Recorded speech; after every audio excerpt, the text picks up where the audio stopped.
আসসালামাইকুম রহমতুল্লাহ বরকাত। পৃথিবীনাথ সূর্য করে বইয়ের লেখক বৈজ্ঞানিক নুরুল ইসলাম। পৃষ্ঠা নাম্বার হচ্ছে 44।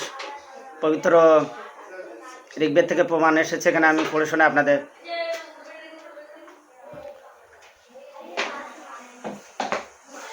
সবিতা যচয় পৃথিবী মেরান্ন দগ্ধবান সবিতা দামোদ্যোত অত।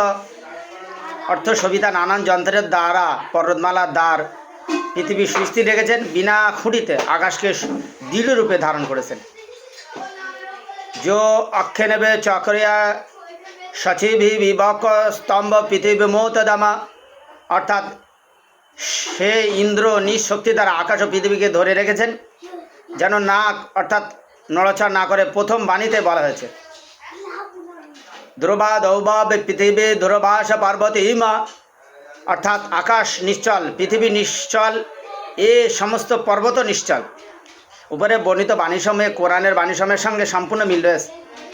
সূরা রুম, সূরা ফাতিহা, সূরা লোকমান, আম্বিয়া পবিত্র বাণীগুলো দেখুন, শব্দগুলোর মধ্যে কোনো পার্থক্য নেই। শুধু দুটো শব্দ আকাশ ও পৃথিবী নিয়েই বারবার কোরআনের মধ্যে দেখানো হয়েছে যে দুটো স্থির রয়েছে, অনড়, অটল ও চিরস্থায়ী রূপে নিজ নিজ স্থানে দাঁড়িয়ে আছে। কোনো অবস্থাতে প্রেক্ষিতেই এর পরিবর্তন ঘটেছে না। পর্বতমালা কিলকস্বরূপ পৃথিবীকে বক্ষে স্থাপন করার ফলেই পৃথিবী নিশ্চল অবস্থায় রয়েছে। সর্বধর্মগ্রন্থে এই ভাষায় এর সাক্ষী দিচ্ছে যে এটা বিজ্ঞানিক সর্বসম্মত বটে। মহাবৈজ্ঞানিক হযরত মুহাম্মদ সাল্লাল্লাহু আলাইহি ওয়াসাল্লাম দয়ানবী তার প্রমাণিত যুক্তিপূর্ণ বাণীতে একথা বলা ভ্রান্ত ও অলিক চিন্তাবিদদের ধ্যান ধারণা অবসান ঘটিয়েছে।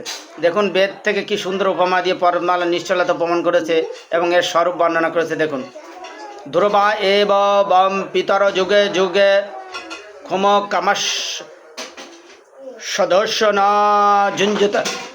অর্থ আমাদের পিতাব্র স্বরূপ পর্বত যুগ ও যুগান্তর ধরে স্থির আছে, তারা পূর্ণভাবে সুপ্রতিষ্ঠিত রয়েছে এবং সৃষ্টির উদ্দেশ্যে সার্থক হয়েছে, কোনো কারণে নিজের স্থান ত্যাগ করে না। পাহাড় পর্বতমালা স্থানচ্যুত হলে পৃথিবী স্থির থাকতো না, দোদুল্যমান আনব্যালেন্সড হয়ে যেত। মুহূর্তের মধ্যে এক প্রলয় কাণ্ড ঘটত, জীবজন্তুর বাসস্থান উপযোগী থাকতো না। কোরআনের বহুবার কথা বলা আছে, পিতার আশ্রয়ে পুত্রের যেমন নিরাপদ থাকে, তেমনি পর্বতমালার শত বাধা বিঘ্ন অতিক্রম করেও যুগ যুগান্তর ধরে অটল হয়ে আছে, পৃথিবীকে স্থির রেখেছে, কম্পন দোলন ও দৌড়ি ও ঘূর্ণানের হাত থেকে রক্ষা করেছে। তাই জীবকুলে পৃথিবী তাদের অস্তিত্ব বজায় রেখেছে।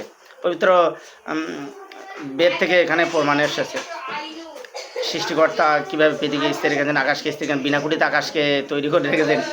দেখেছেন কোরআন হাদিসের সঙ্গে পবিত্র অন্যান্য ধর্মগ্রন্থ থেকে যেগুলো অপরিবর্তিত তার থেকেও মিল আছে যে পৃথিবী স্থির সহ্য করে।